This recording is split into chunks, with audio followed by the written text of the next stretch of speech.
The observation deck of the Celestial Harmony was nearly empty when Anna stepped through the sliding doors. She had timed it that way, of course. The Zintharian female had learned long ago that loneliness chosen was better than loneliness imposed. Her scales, once a vibrant emerald that would have marked her as prime breeding stock on her homeworld, had dulled to a sickly gray-green. The genetic defect had manifested in her 20th cycle, and with it came the social death that all flawed Zintharians faced. Her people valued perfection above all else: beauty, strength, genetic purity. Anna possessed none of these anymore. She settled into a corner seat, her four-fingered hands smoothing the rough fabric of her worn uniform. As a maintenance technician on this intergalactic cruiser, she was invisible to most species. The Korathi ignored her. The Velusians sneered. Even the normally friendly Plixians kept their distance, as if her genetic curse might somehow transfer through proximity. The stars beyond the viewport blazed in their eternal dance, indifferent to the hierarchies and prejudices of the creatures who traversed the space between them. Anna found comfort in that indifference. "Is this seat taken?" The voice startled her. She turned to find a human male standing beside her, a gentle smile on his face. He was tall by her standards, with dark hair that fell across his forehead and eyes the color of Earth's ancient oceans, or so she'd heard. Anna had never seen Earth.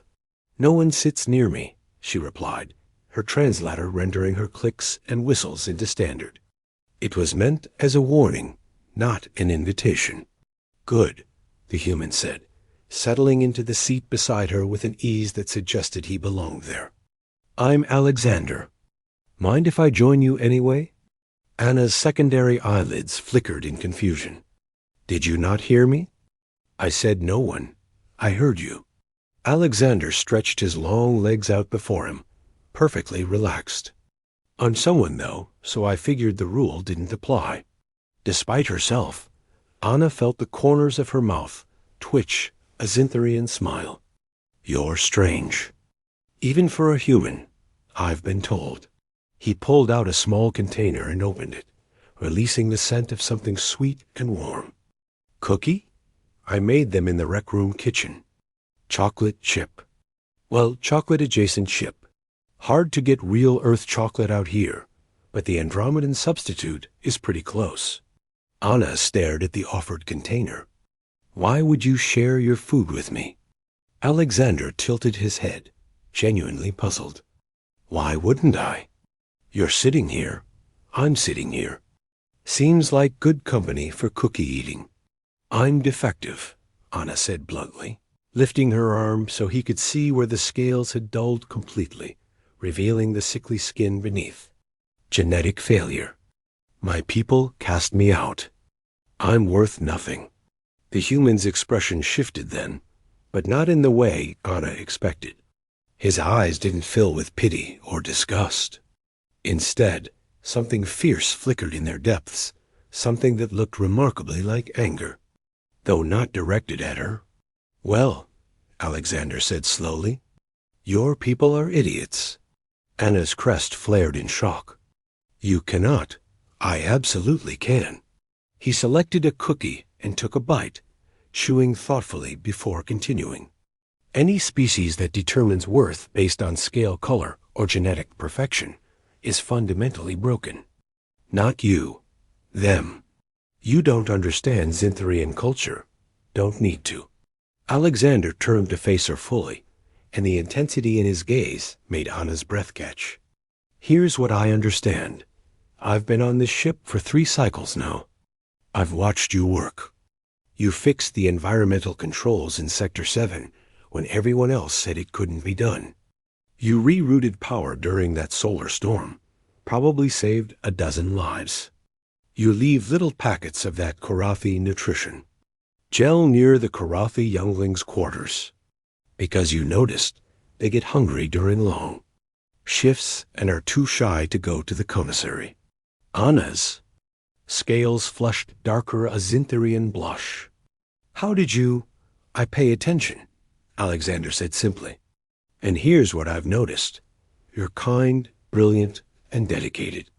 You make this ship run better just by being on it. If that's what defective looks like, then perfection must be pretty damn disappointing." For a long moment, Anna couldn't speak. The words hung in the air between them like stars themselves, illuminating corners of her heart she'd thought long dead. "Why are you being so kind to me?" she finally whispered. Alexander offered the cookies again, and this time Anna took one with trembling fingers. "Because kindness doesn't require a reason, Anna. And because where I come from, we have a saying, all people are created equal. Not all Zintharians, not all Karafi, all people. That includes you." "I don't understand humans," Anna said softly. But she was smiling, truly smiling for the first time in cycles. "We're pretty simple. Actually," Alexander gestured to the viewport, to the infinite expanse of stars. "We figured out a long time ago that the universe is too big and too strange for arbitrary hierarchies. Life's rare enough without throwing parts of it away because they don't match some narrow definition of normal." He stood then, stretching, but before he left, he did something that would puzzle Anna for days afterward. He bowed a full, formal bow, the kind reserved for Zintherian royalty. "It's been an honor sharing the stars with you, Anna." As Alexander walked away, Anna sat frozen, the cookie forgotten in her hand. Through the viewport, she could see their reflection, a human and a Zintherian, sitting side by side as though it were the most natural thing in the galaxy. Perhaps, she thought, it was, the next day. Anna walked through the corridors of the celestial harmony with her head held higher. Her scales were still dull, her genetic defect unchanged. But something fundamental had shifted. She wasn't fixed, but maybe, she realized, she had never been broken. And when she passed Alexander in the corridor, he smiled and nodded to her as though she were a queen, because in his eyes she was.